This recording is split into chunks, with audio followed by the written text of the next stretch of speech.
Hello and welcome to Crux of SST. This is Chandan Kumar Jha. I am going to take the classes on French Revolution of 1830. हम 1830 की क्रांति मैंने जो पिछले class में जो प्रीवियस क्लासेस में जो मैंने पढ़ा था उसके आगे मैं पढ़ रहा हूँ यहाँ पे फ्रांस की क्रांति 1830 की जो है मैं इसको पढ़ूँगा। तो हमने उस दिन पढ़ा था मैटरनिक सिस्टम तक पढ़ा था, मतलब कि यूरोप में जो व्यवस्थाएं जो मैटरनिक ने स्थापित किया था उसके बारे में पढ़ा था। और आगे जो है ये French revolution of 1830 once Metternich said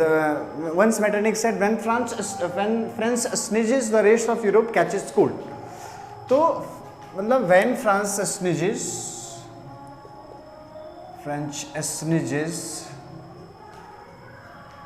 the rest of Europe catches cold, मतलब जब फ्रांस छींकता है तो बाकी यूरोप को सर्दी जुकाम हो जाता है। इसका एक ब्रॉड जो पर्सपेक्टिव है, एक बहुत बड़ा जो दृष्टिकोण में उसका कहने का ये व्यू ये था कि अगर फ्रांस में कुछ होता है तो वो पूरे यूरोप के नेशन में जाता है। कुछ भी होता है, एक छोटा सा भी घटना होता है पूरा जाता है। तो मैं ये 1830 की जो ये मैटरनिक का स्टेटमेंट है, ठीक है, स्टेटमेंट गिवन बाय मैटरनिक के द्वारा ये स्टेटमेंट दिया गया था। हम यहाँ पढ़ेंगे ये जो फ्रांस की क्रांति है ना 1830 की, ये जो मैटरनिक ने जो 1815 से 1848 तक जो सिस्टम, वो मैटरनिक सिस्टम तो था ही। तो हमने 1830 की क्रांति जो पढ़ रहा हूँ, ये 1830 की क्रांति जो 26 जुलाई 1830 को जो क्रांति हुआ था हम उसको पढ़े। तो सबसे पहले ये क्रांति अचानक से तो नहीं हुआ, कैप्रिशियसली ये दिस रेवोल्यूशन कैप्रिशियसली नॉट हैपेंड, ये अचानक से तो नहीं हुआ। उसके पीछे कारण क्या था, नहीं तो हम वो पढ़ेंगे। तो इसका कारण ये था कि जब मतलब नेपोलियन का जब पराजय हुआ, नेपोलियन ने जब हारा वाटरलू के युद्ध में, उसके बाद वहाँ पर जो शासक जो सत्ता है वो सत्ता बर्बन डायनेस्टी के ही एक राजा के हाथों में आया था जिसका नाम था लुई 18, ठीक है, लुईस 18, उसके हाथ में ये सत्ता का ट्रांसफर हुआ। तो उस समय मतलब नेपोलियन बोनापार्ट के बाद वहाँ पे जो शासक बनता है उसका नाम है लुईस 18। और ये अपना भर पूरा कोशिश किए कि दे डू अटमोस्ट स्ट्राइव और the efforts to establish the harmony स्थापित करने का। जो रिफॉर्मिस्ट थे और जो ऑर्थोडॉक्स और रिएक्शनिस्ट थे उसके बीच बहुत ज़्यादा हार्मोनियस रिलेशन स्थापित करने की कोशिश की है लुईस 18 ने, लेकिन इनका निधन हो गया। ये मतलब ठीक ठाक से सब कुछ चला रहे थे, इनके हाथों में जब सत्ता आया तब बर्बन डायनेस्टी का एक किंग है, बर्बन डायनेस्टी का वो किंग थे। लेकिन 2 June unfortunate due to unfortunate demise of Louis 18 on 2 June 1824, after that the king of the France became Charles stand,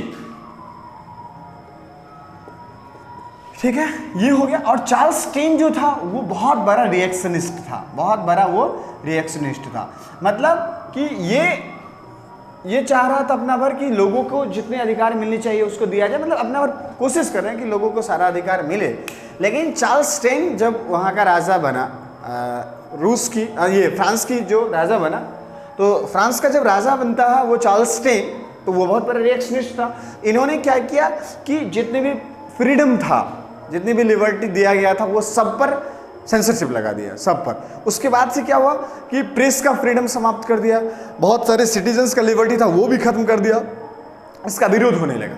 और जब उसका जब वहाँ के लोग जब इस चीज़ को बहुत अपोज करने लगे तो ये सपोर्ट और इनका एक स्टेटमेंट दिया गया था चार्ल्स स्टेन के द्वारा इसी के लिए कि I will cherish to cut wood in the forest, I will cherish to cut wood or I will cherish to cut wood in the forest then to govern as a British king।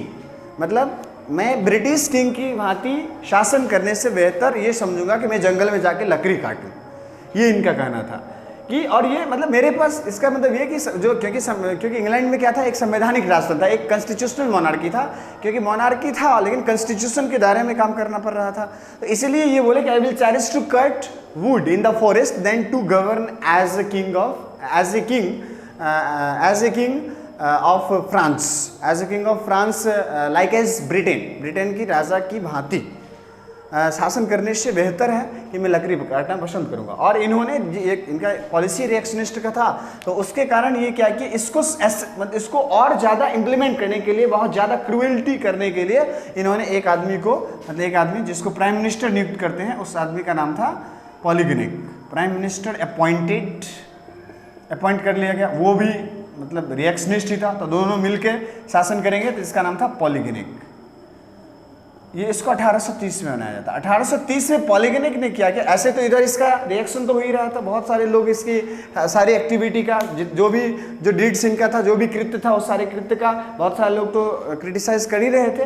लेकिन 1830 में जब appointment कर दिया पॉलीगेनिक को मतलब as a prime minister, तो ये पॉलीगेनिक ने 4 ऑर्डिनेंस लाया था, नहीं 4 अध्यादेश लाया था। मतलब अध्यादेश का मतलब, ऑर्डिनेंस का मतलब क्या होता है कि वो सीधे डायरेक्टली बिना पास किए हुए, ठीक है, उसको ले आया और एग्जीक्यूट करने लगे, वो ऑर्डिनेंस होता है। अध्यादेश जैसे हम लोग के पार्लियामेंट में भी क्या होता है कि कभी कभी सेशन नहीं चल रहा होता है, उस समय किसी कानून की ज़रूरत हो जाती है, तो वहाँ पर क्या हो जाता है कि वो एक ब्लूप्रिंट तैयार करके और साइन करके नोटिफिकेशन के रूप में आ जाता है और उसको एग्जीक्यूट किया जाता है, वही अध्यादेश। तो वही ऑर्डिनेंस पॉलीगेनिक लाया था। 4 ऑर्डिनेंस promulgated बाय पॉलीगेनिक। ये 4 ऑर्डिनेंस क्या लाया था? सबसे पहले प्रेस पर सेंसरशिप लगा दिया था कि they applied censorship on freedom of press, limited voting right. दूसरा, लिमिटेड द वोटिंग राइट उसको लिमिट कर दिया गया। इसके बाद तीसरा, जितनी भी वहां पे जो all the assembly of that time dissolved, सब जितनी भी असेंबली था, जो राष्ट्रीय सभाएं जितनी भी थी, सबको डिसॉल्व कर दिया गया, सबको विघटित कर दिया गया। और चौथा कि वहाँ पे बोल दिया गया कि fresh election will takes place,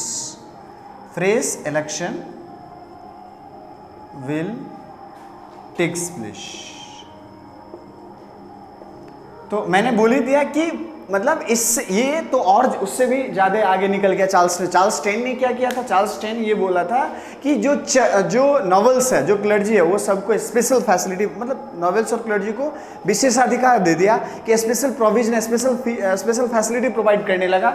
और ऊपर से कि वहाँ के जितने भी लोग थे उस सब पर क्या किया? पाबंदी लगाने लगा। वहाँ पर जो नागरिक है उसकी स्वतंत्रता छीन रहा था, और विशेषाधिकार जो भी मिला हुआ था उसको दे करके बाकी सारे लोगों का जो फैसिलिटी है वो छीन रहा था। और ये अपने आप को ऐसे, मतलब वो जो कृत्य कर रहा था, इसीलिए उसने पॉलीगेनिक नाम के एक व्यक्ति को प्राइम मिनिस्टर नियुक्त कर लिया। पॉलीगेनिक क्या करता है? 4 ऑर्डिनेंस लॉन्च करता है। Applied censorship on freedom of press की स्वतंत्रता पर अंकुश लगा रहा है। दूसरा कि वोटिंग का राइट जो है उसको संकुचित किया जा रहा है, सब वोट नहीं देगा। और जितनी भी असेंबली था, उस जितनी भी सभा था, सबको विघटित कर दिया गया। और जो फ्रेश इलेक्शन है वो अब होगा, ठीक है, नई तरीके से fresh election will takes place, वो होगा। इसी 4 ऑर्डिनेंस का बहुत ज़्यादा लोग विरोध करने लगा, वहाँ पे बहुत ज़्यादा अपोज होने लगा कि, और ये पॉलीगेनिक की जो ऑर्डिनेंस है उसको बहुत ज़्यादा विरोध होने लगा, जिसके कारण ही यही 4 ऑर्डिनेंस के कारण बहुत सारे लोग विरोध किए। और 26 जुलाई 1830 को पेरिस में, फ्रांस की जो राजधानी है, कैपिटल वहाँ पे पेरिस में, वहाँ की जनता ने और यहाँ की जो राजा का सैनिक था उसके बीच एकदम आमने सामने एक झगड़ा होता है, आमने सामने फाइट हो गया और बहुत सारे सैनिक उसमें मारे जाते हैं और बहुत सारे सैनिक जनता के साथ हो जाता है। और उसके बाद से जब बहुत सारा सैनिक मारा गया, बहुत सारा सैनिक जब जनता के साथ हो जाता है, उसके बाद से वहाँ पे क्या होता है कि ये मैं इसको मिटा रहा हूँ। उसके बाद जब सैनिक के साथ होता है, उसके बाद क्या होता है कि इधर से फ्रांस की तरफ से जो पीपल है, जो लोग हैं, उस सारे लोगों को क्या किया गया? वो सारे लोगों का लीडरशिप है वो लफाइते के हाथ में, लीडरशिप जो है वो एक ओल्ड मैन है, ओल्ड मैन लाफायते, लाफायते इनके हाथ में था। और ये वहाँ पूरे पेरिस में 27 से लेके 29 जुलाई तक ये मतलब ग्लोरियस डे कहा जाता है, ग्लोरियस डे कहा जाता है फ्रांस के हिस्ट्री में, ठीक है। इस 3 दिन कंटिन्यूली यहाँ पर संघर्ष होता रहा। ये स्टार्टिंग 26 जुलाई को होता है, ठीक है, उसी की प्रतिक्रिया करते हुए, रिएक्शन देते हुए, और 27 से 29 जुलाई को ये ग्लोरियस डे उसको कहा जाता है वहाँ पे। और लास्ट में जब राजा इसको लगा, फ्रांस के ये चार्ल्स स्टेन को लगा कि अब हम इस सारी चीज़ को कंट्रोल नहीं कर सकते हैं, कि हमारे कैपेबिलिटी के बियॉन्ड जा रहा है, हमारी क्षमता के विरुद्ध जा रहा है, तो उसने क्या किया वहाँ पर वो भाग गया अपने आप को। और वो 1830 में ही, वो 1830 में एक क्रांति हो रहा था 26 जुलाई 1830 को, और वो भाग के they fled away to and went to, they fled away and went to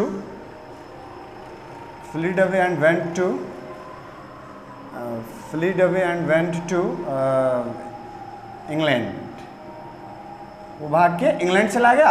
और उसके बाद वहाँ पे इसका जो रिजल्ट हुआ, तो रिजल्ट ये हुआ कि ये जो बर्बन डायनेस्टी का जो किंग था, बर्बन डायनेस्टी का शासन अब समाप्त होता वहाँ पे। There is a culmination of, there is a ending of the there is a culmination, there is a ending of the governing of Bourbon dynasty. Bourbon dynasty का जो शासन है उसका शासन खत्म होता, और वहाँ पे न्यू डायनेस्टी जो एग्जिस्टेंस में आता है वो था आर्लेयंस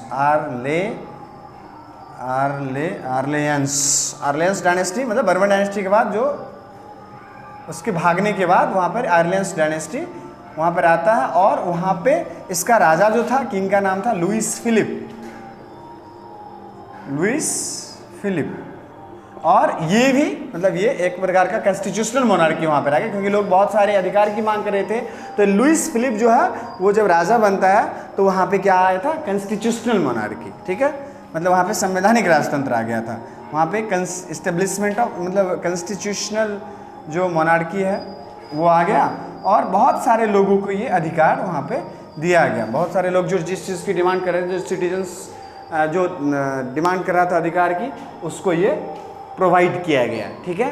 तो ये मेरा फ्रांस की जो 26 ये फ्रांस की जो 1830 की क्रांति है ये। अब 1830 मैंने ऑलरेडी बोला कि व्हेन मेटरनिक हुआ था, when France sneezes the rest of Europe catches cold, कि अब फ्रांस में क्रांति होता है तो अब तो स्वाभाविक है कि मैंने क्या बोला कि कुछ भी एक एक्टिविटी होगा तो पूरे फ्रांस में, मतलब पूरे कुछ भी एक्टिविटी अगर फ्रांस में होता है तो पूरे यूरोपियन कंट्री में होना एकदम तय है।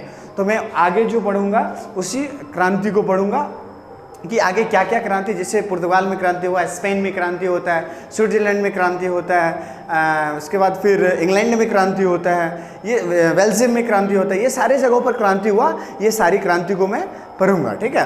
तो ये 1830 की क्रांति 26 जुलाई 1830 को क्यों हुआ था, मैं उसका कारण पढ़ा कि पॉलीगेनिक जो 4 ऑर्डिनेंस लाया था उसका बहुत ज़्यादा विरोध हो रहा था। और जो उसका जो राजा था चार्ल्स 10 जो था बर्बन डायनेस्टी का, वो बहुत बड़ा रिएक्शनिस्ट था, उसकी पॉलिसी से बहुत आदमी अनसेटिस्फाइड था। और उसी के कारण ये 26 जुलाई 1830 को ये under the leadership of old man Lafayette के नेतृत्व में ये फ्रांस की क्रांति होता है 26 जुलाई 1830 को। और वो ऐसे तो 27 से 29 जुलाई तक कंटिन्यू वहाँ पे प्रोटेस्ट होते रहे। स्टार्टिंग डे 26 जुलाई 1830 है। और इस क्रांति को मैं फ्रांस की क्रांति 1830 में जो हुआ इसको जुलाई रेवोल्यूशन भी कहा जाता है, क्योंकि जुलाई मंथ में हुआ था, ठीक है। Because of taking place this revolution because of taking place the revolution of 1830 in the month of July, therefore it is also known as the July Revolution. Okay, हम इतना पढ़ लिए हैं। और मैं अब पढ़ूंगा कि जो स्टेटमेंट बोला था मेटरनिक, उस मेटरनिक के स्टेटमेंट को वेरीफाई करने के लिए वहाँ पर फिर से क्या होगा, क्रांति शुरू होता है। और क्रांति शुरू होता है, मैं उसी के बारे में अगले क्लास में पढ़ूंगा। तब तक के लिए चलते हैं और फिर नेक्स्ट क्लास में मिलेंगे। और हम ये सारे बच्चों से ऐसा बोलते हैं कि मैक्सिमम से मैक्सिमम बच्चे के को फॉरवर्ड करिए और बोलिए सब्सक्राइब करेगा, जिससे कि अगर उस बच्चे को अच्छा लगेगा तो वो मतलब अपने दोस्त को थैंक्स तो बोलेगा है कि तुमने मुझे अच्छा क्लास सजेस्ट किया। तो इसीलिए मैक्सिमम बच्चे को सजेस्ट करिए और पढ़ते रहिए। चलते हैं, बाय बाय, मिलेंगे नेक्स्ट क्लास में। Best of luck.